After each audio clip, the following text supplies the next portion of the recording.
Uh, Hi. So it's July 16, and I just want to do a sort of status report sort of thing. Uh, where do I start? So the internship is over. I'm at home. In fact, it's been 15 days. Like every day is basically a party. Yeah, I mean, uh, I took like work hard, party hard, that thing to a whole new level at this point. So I still remember at some point I was sleeping. Um, in the office, like not sleeping at work, it's just the nighttime sleep. uh yeah, I was practically living there. So like I just this is weird, whatever that thing was. So right now, like, at least my health is much better than whatever that was. um but enough with this mundane talk. What am I doing? Yeah. So like one big thing which has happened recently, it's I think what is probably my first research contribution. Yes. So it may or may not be a novel idea, but I have done it. Like I saw a hard question. I like went deep into it, tried to figure out solutions, presented whatever I came up with. Like not presented as in a presentation, just wrote it down, right? And then I published this. Not published. I uploaded this because publishing is usually in journals, it's not in some random site. So I uploaded it to Archive. Archive is a research based store of PDFs, that's what I can say. But yeah, more or less it's used for preprints. So uh, before papers, there's a thing called preprint, which is basically your paper, except it's open to comments by other people. So it's that. Uh, yeah. So I did that. I posted it to Archive. Um, and I don't think like a lot of people are going to see that. It's not even something that they can like find out, because it's about a very niche sort of topic. So in particular it's about estimating containment and similarity. So Checkard containment and Checkard similarity of two sets when the sizes of the sets are known. So this extra condition that the sizes of sets are known, that's something that isn't there in a lot of research. And also you're sampling independently to do that, right? So almost everything that you do is going to be using either hash functions, some min hash thing, super min hash, some sample based thing, whatever. So in my case, I'm doing sampling. So just sample from these two sets independently, and then using the samples you should be able to figure out what the containment or similarity is. And so it's all around that. That's what my work is around. Yeah. And this originated at TI, of course, because I was working on text to SQL there. So I had some weird metadata related issue, and I wanted to propagate embeddings. And so the best way I thought was to just compute containment between different columns, make a directed graph, and then figure out if there's some way to propagate it after that point. Yeah. And this whole process of computing containment turned out to be much worse than what I thought it would actually be. Yeah. I should have gone with SQL logs. Frankly, I realize it now. Like, SQL logs would just be a better way to do it. But yeah, so I did it. A containment thing, right? I brainstormed solutions. I did all that, like all the different ways I had to do it. And turns out it's hard. Yeah. In theory, it's easy. Like, if you have a stream of data, you can easily do this. But then you realize that the fetching data is a bottleneck, and so it's better to fetch less than to fetch more.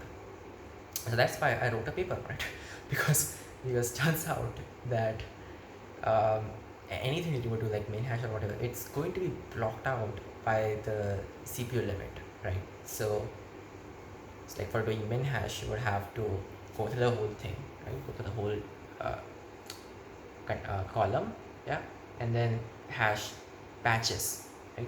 Once you hash the batches, you have to get all of that, and then you have to compute the final min hash sketch, which is like the minimum of each of the min hash sketches. um, that's still like expensive, so you still have to fetch a lot of stuff. More than that, you have to have many batches, because at least Oracle databases, they have a hard limit on how many CPU cycles you can run at one point, right? It's like one session you can't do too much, because yeah, then you'll be like marked that, oh, this guy is trying to bomb us or something. So you have a limit, right? So what is the best way? um, it's still batch based minhash, sure, but do have to consider that you're kind of wasting a lot of things over there, isn't it? Yeah, like every sketch that you compute from the batch, right, in the minhash sketch, you're kind of wasting that information. You're just going to like have the minimum, but you also have a lot of other information, right? You have a whole distribution of minimums.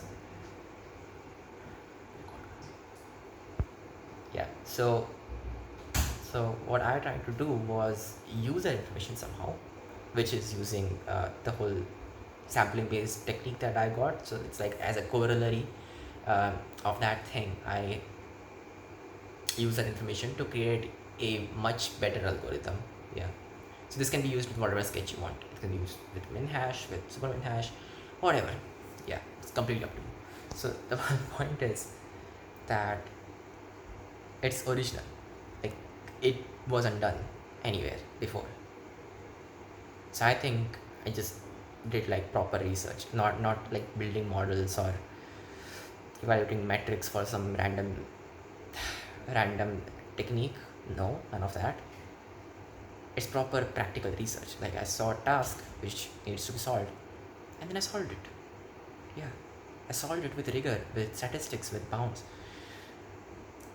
I've never done this much of statistics in my life, frankly. Okay, maybe while I was doing StatMech, but yeah, this is just incredible. Like, it's weird how far I went in doing all of this. Everything that I learned in my courses, like data science, uh, databases, everything, I applied all of it, right? So in data science, I was learning these statistical bounds, Chernoff bound, Chebyshev inequality, Markov inequality, etc. So I used all of it in this paper. Like, I'm amazed that I was able to do so much with so little knowledge, with just like one course's knowledge. That's it, and yet it somehow worked out. I read through papers like a, it was just a breeze, more or less. Like, I understood everything from it because I already had prior knowledge about statistics, like lots and lots of knowledge about statistics, right? Because data science and statistical mechanics and the probability statistics data visualization course, right? These three I took. It's all hard coded in my brain at this point. Like, wake me up any day and then ask me how to solve a beta integral. I'll just give you a recursion and then tell you that, oh, this is how you solve it, and solve it for you, more or less. It's it's second nature. I like it. I like it being second nature because I can do so much, and it occurs at unexpected places. Like, I wasn't expecting this kind of a thing to show up in an internship, but it did. I'm glad it did. I wrote a paper out of it. In fact, not just one paper, it's probably going to be 2 or 3 papers because I have even more ideas on how to, improve this, demonstrate it, and build things on it, like, using this framework that I'm building. Yeah, it's nice. Anyway, and so apart from this, which is actually a very big deal, apart from this, um, I have 2 other projects, major projects, which I want to be working on. One is like related to psychology and something. Uh, like, it's also about RAG pipelines and all that. So it's that. It's also about IFS systems. So all the reading that I did on psychology, it somehow paid off because it turns out no one has ever done or built a tool which I'm trying to build, right? Or I want to build. I'm not trying yet. It needs time. Yeah. So there's that. It's more or less a retrieval system for things, right? For like emotions, more or less. So it's that. Uh, and then second, there's just my computer networks project which I want to be working on, and so I want that to be uh, to like incorporate some parts of the third project which I'll be working on. My third project will also be around psychology, um, but not like exactly. This will be about, so there's this will be more like a WhatsApp sort of thing that you're like securely communicating between two people. Except it will have like emotional detection and a lot of other stuff. So yeah, that's my third project, and this one is like, so it's based on I don't even know if this is like the correct thing to do it, but it's supposed to be for relationships. Yes. So interpersonal communication between two people, right? It's actually a hard thing. I just realized it's actually a very hard thing. I mean, doing research is easy, like building off things is easy, but this communication thing between two people who have a temper problem, it's hard, right? So I want to be building something which solves it. um, yeah, so there's that third problem. And I want to be like building parts of it in the next semester itself, so in the computer networks course. So I've of course got to read on it, the course itself, the theory and all that, and also I need to do this as soon as possible, because there's a good chance that I'll also have the first thing that I've written a preprint out of. Like, I'll start uh, polishing it so that it may as well work as a publication, right? So if it happens, it's a good thing, because like, I can just put it on my resume and then get into some good places like Microsoft Research. So yeah, if that happens, amazing, because I'm like solving a very practical problem if it turns out to be novel. But even if it's not novel, if it's like something which, and yeah, by the way, searched a lot. Like, during my internship itself, I was searching for solutions everywhere throughout internet. I found nothing. Nope. Everything was like based on the union, right? Nothing based on independent sampling, which is what I'm doing. So yeah, I mean, that sucked more or less. uh, right. The point is, if it happens to be publication level, it could open so many doors for me that it's just not worth to lose that chance. So I have two major commitments next semester. One is the Kubernetes project, which may also be something like a novel idea, but so, yeah, I don't know how this happens, like, and why it's happening also suddenly. In I have no idea, but that, yeah. And the first thing that I did, the first research project, turning it into a publication. Those are my two main duties the next semester. There's also the math minor, which I'm trying to desperately complete. Uh, but I guess I can breeze through that. Like, the courses aren't that tough. It's just math in the end. Like, I've been doing it since ages. So that won't be a problem. But these two things might be. Yeah. It's just like I have so much on my plate right now. And then there's this whole second internship cycle thing that, like, maybe it's a good idea for me to sit through that thing as well. So like, I've already like registered for two of these, and I have zero DSA skills, as you know, because I just don't do that apparently. Yeah, I mean, I've heard from people it's like it's gonna take 2 years. They do it for 2 years, and I've done it for 2 weeks. It's weird. I seriously only done it for like 2 weeks. That's it. That's all my preparation. There was, I mean, on the informal times that I've done it, like, one or two problems each day or something like that. But if I had to, you know, think of it seriously, um, like doing it continuously, that sort of thing, that's just 2 weeks. I just have 2 weeks of hardcore DSA prep. That's it. That's all I'm living on. uh, yeah, it's a miracle how I got an internship with that. But at this point, I don't even want to prepare for the internship cycle, because I already have so much that it doesn't make any sense. I already, like, I'm doing one internship.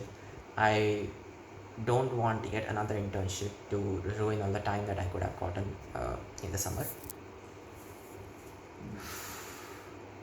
I may get a PPO from the first internship. It's a probability. And then also the research thing that I want to focus on, the MTech thesis.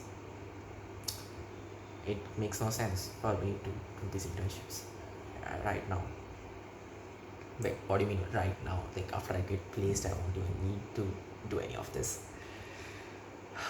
Maybe I'll do the same thing that one of my friends did, that I'll publish a paper and then I'll apply for something like Microsoft Research, right? It's a research role which does not require all of this. Yeah, that's probably the best way out of all of this. Or I could take DSM more seriously. I don't want to. Like, I don't get it why people do the grunt work of learning algorithms when in Indian they don't use algorithms for anything real. Right? I mean, it's fun. I get it. It's like fun, but sacrificing all your other dreams and ambitions for that, not gonna lie, I'm not gonna do that. That's just that's just too much of a compromise. So yeah, these are my only two priorities right now. Both are more or less tied into research, so I guess I'm going into research at this point, even though I'm like having an internship under my belt. Turns out I'm not really built for software development. I'm built for something entirely different. And what does this imply about my financial future? It implies bad things. It implies really bad things. So I have to somehow do both, right? Like focus on research, but somehow also build up technical skills that might help me. Okay, I have enough technical skills. I've done an internship, for God's sake. I have enough technical skills to get into another internship, sure. I just need to brush up on DSA, that's it. That's all that's remaining at this point. Like, the last time I looked at my resume, it was kind of stacked. So that's not the issue. The issue isn't that I can't get started. The issue is I won't find time to get started. This thing, like, it was fun while it was like just challenging problems. That was amazing. Now suddenly it's like a necessity, and I don't have time for this.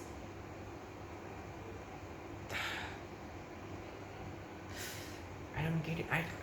I can't prioritize this thing. I can't prioritize solving problems. Oh, I know a better way.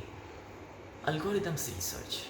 Yeah, I can base my thesis around that. So I just have an incentive to read like all of, Jeffrey Erickson or Solaris or whatever book I want to read. I can read all of that because in the end that's what's gonna help me. None of that problems is like, yeah, practicing problems is one thing, but you also have to have the knowledge itself. In my case, practicing problems isn't really helping. Most it's doing is just like giving me a dopamine hit. That's not worth spending my time on. I could get it from somewhere else. So it's reading books then. Yeah, I'm cooked. Why not? My whole semester is going to go on these two projects. I won't get any time to do any of that. Then again, I have 1.5 year remaining, so it might just work out. Like, I could finish up my thesis quickly, and then I won't have to do any more research work. I can just focus completely on this, because the problem with me is I'm like single-minded. I can't run multiple threads at the same time. So it's either research or DSA, not both at the same time, because that messes me up. Yeah, I'll just do that. I'll read books, right? Deceive my advisor and say that these books are essential for whatever I'm trying to do, right? I mean, I already have like one research project under my belt, so I can definitely say that. And then he'll just be convinced, and then I'll basically learn DSA because why not? Yeah, good idea, I guess. But then again, I still have to deliver the thesis. How would I do that?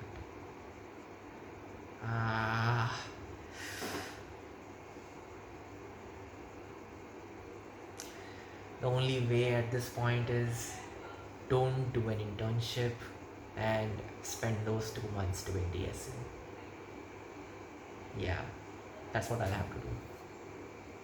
This is the this is what I got unlucky in, it seems, because I did a project course at the worst time ever. Like just 2 months before the first internship cycle, I did a project course, and now before the second internship cycle, I did another internship. So I'm getting no time to do DSA properly, right? Other people they get like 3 months, 2 months, which is a lot more compared to 2 weeks. It's obvious why they have the edge, because I'm not taking this seriously.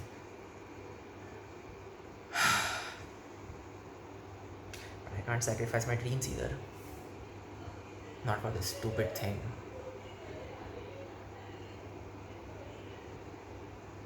I'll figure it out. I'll always do. See you guys in the next video.